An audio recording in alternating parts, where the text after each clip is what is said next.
So we're going to do a little walk around here. Let me show you this toolbox that I put on. It's just an ammo box. I think I got it from Menards. And made a little stainless steel bracket to hook it onto the loader frame with. It's got an attachment point right back here. And also I had this handle that was extra from the factory. Apparently it doesn't come with one. So that was an option I had to buy. Also had to buy the armrest from the seat right there. Oh, what else? I put on these hooks over here for tie down points so they don't have to wrap chains around the brush guard and scuff it all up. And what else did I do?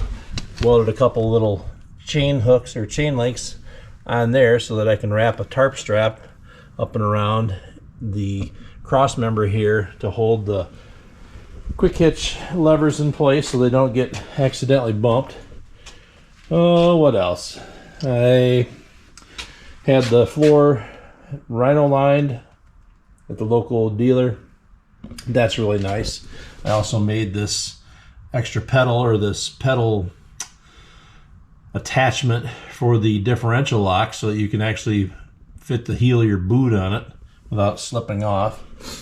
I put another tray over here for a toolbox. I think I also got that one at Menards or Harbor Freight.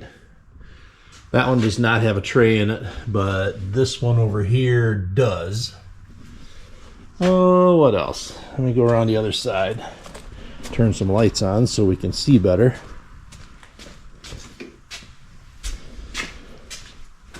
Oh, one of the other options I had put on here was the Kubota shockless ride.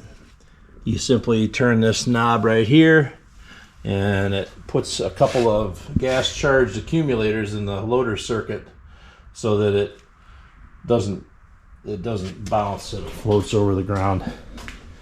Oh, what else? I relocated the factory toolbox. It was over there. I made a new bracket and put it over here, and it makes it real nice. I can have my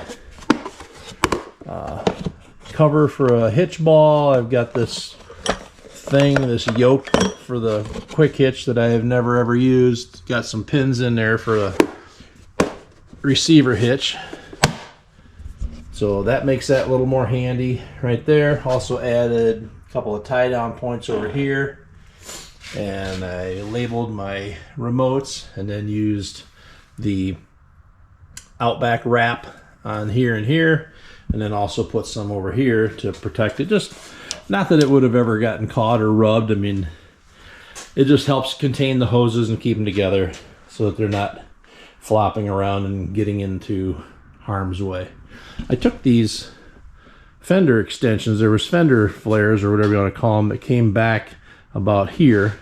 I took those off because this one on the right side in particular, when you sit on the operator's station and look back on my brush cutter, I have a RCD 1884 and it's a twin spindle 7-foot cutter, and it sticks off, it's offset to the right side 10 inches.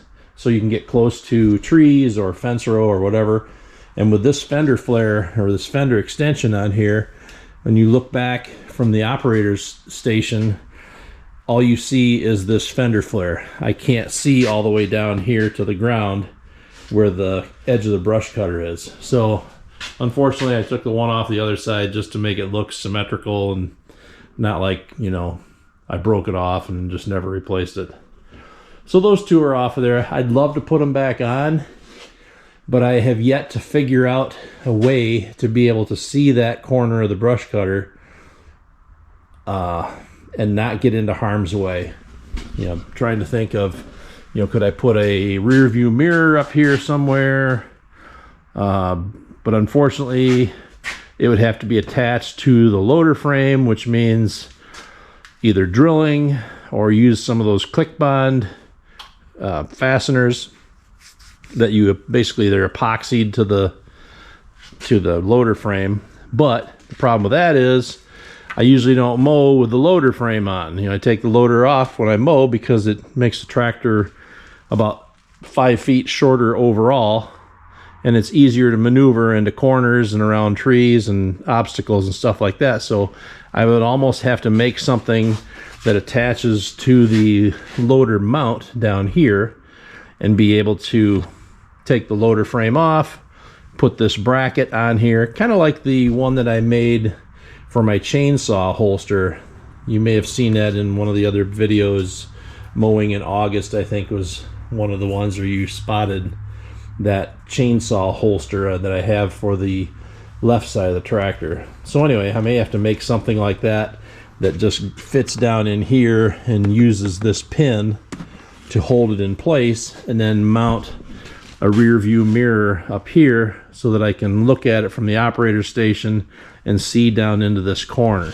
The only problem with that is sometimes I'm mowing in areas where there's grapevines hanging over, so now you have the issue of things getting caught on it, ripping it off, moving it so it's not adjusted in the right spot anymore. So there's just a lot of things to consider with putting a mirror, a rear view mirror on this thing somewhere. That's an ongoing thing that I have to keep investigating and figure it out. So anyway, there's just some walk around stuff on the tractor, and that'll conclude this video.